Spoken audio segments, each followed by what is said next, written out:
Good morning, everybody. This is Morgan Denny here, just saying hello. Getting ready to talk about why no patient should ever fail physical therapy. I was at a course last weekend, and there were a couple of us talking about those patients who, that we have difficulty with, or who show up 2 or 3 times and we can't really make a change for. And the verbiage of, that person failed physical therapy came up. And I realized that really rubs me the wrong way, because I feel like no patient should ever fail PT, just some PTs often fail patients. So I wanted this morning to talk about why I really think that no patient should ever fail PT. I think the first key factor is that as PTs, we are the best at creating relationships, right?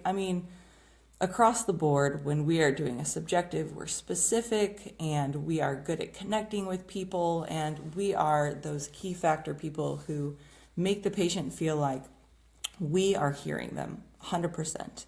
We're the first to actually take a full history, and we're digging into it. We're doing our detective work, and patients love that.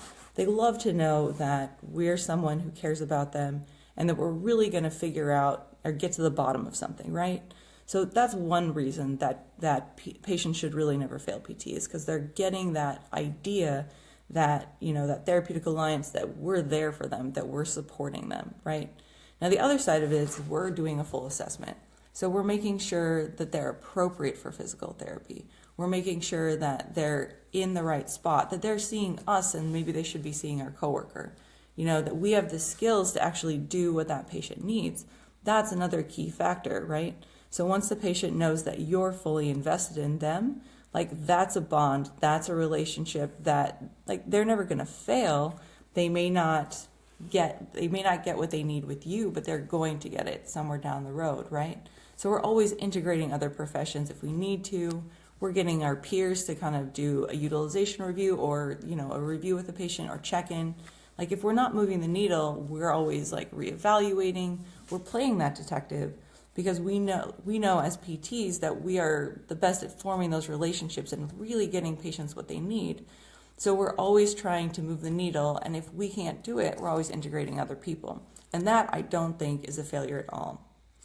The other side of it is, as we're treating patients, we should always be educating, right? So even those patients who we're doing soft tissue work on, we're doing some light stuff, we should be using that time to really educate them about nutrition, or about acute pain and what you should do for it, or about what kind of pain is normal in life, or what exercise should be integrated into life in general, so that they can just do health maintenance, right?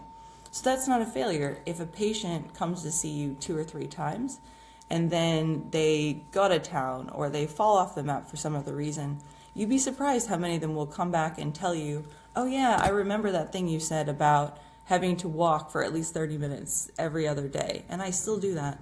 It's surprising sometimes the things that we say that patients actually pick up on. So we need to be aware of that, but we also need to be using that time for education, because that's another primary thing that we can do as educators in our time with our patients. That really means that patient's not failing, right? That we're making a difference, that we're doing something for that person. Now, also, there's the idea that if they're in the wrong place, right? So if this person has more of a primary care problem that we can't address, then we need to get them out of there. I had a patient a couple weeks ago who came in with multiple areas of inflammation that just screamed autoimmune disorder. So I got him to a doctor who could do the right kind of testing, kept up with him on email, and now he's in the right place. He's on track, he's doing better. It wasn't that I failed him, it wasn't that PT failed. It was just that it wasn't an appropriate problem. So making sure we get those patients to see someone who's going to address their actual issue is a key factor, right? Or for example, yesterday I had a patient in the clinic whose blood pressure spiked to 184 over 143. That's right, you heard me correctly, 184 over 143. Now, she doesn't need a PT to get her stronger in this moment.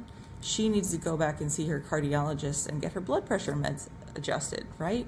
So really being able to step in with some of your skills and give the patient what they need or give them the information they need in that moment is key. And those are other reasons why I don't think patients will ever fail PT. And this is kind of the Jerry Durham side of things, who talks about the patient experience all the time, and who, by the way, is teaching with Jeff Moore in Vancouver December 2nd and 3rd, and they're talking about the patient experience. Like, those people who I don't necessarily have the skills to make their pain or their symptoms go away, those are still people who are going to come back to me when they have another PT problem because I got them to the right place in the right time, or because I helped them to understand that someone cared and that someone was invested in them as a human, or because I educated them on nutrition and movement and exercise. So I really think in our profession, we need to change how we talk about those patients, because patients aren't walking around and saying that they failed physical therapy. It's just PTs talk about patients as if they failed PT.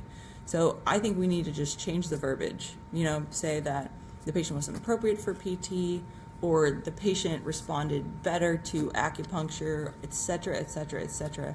But I think we need to just nix the idea that any patient will ever fail PT. So guys, remember that you should never give up on a patient. You should create that experience for the patient where they feel that they're being taken care of. And never give up. Even if you feel like you're having difficulty with the patient, don't have an ego about it. Bring other people into the situation. Start talking about it. Start reassessing, reevaluating. And if you're still not making a difference, find another aspect to integrate, right? But never just give up on that patient. Never send that patient away with no idea about what to do for themselves or their body. Make sure you keep in touch with that person, right? And then those people will never be PT failures, right? That'll never happen.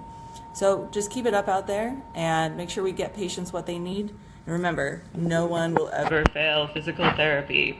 All right, have a great day, everybody.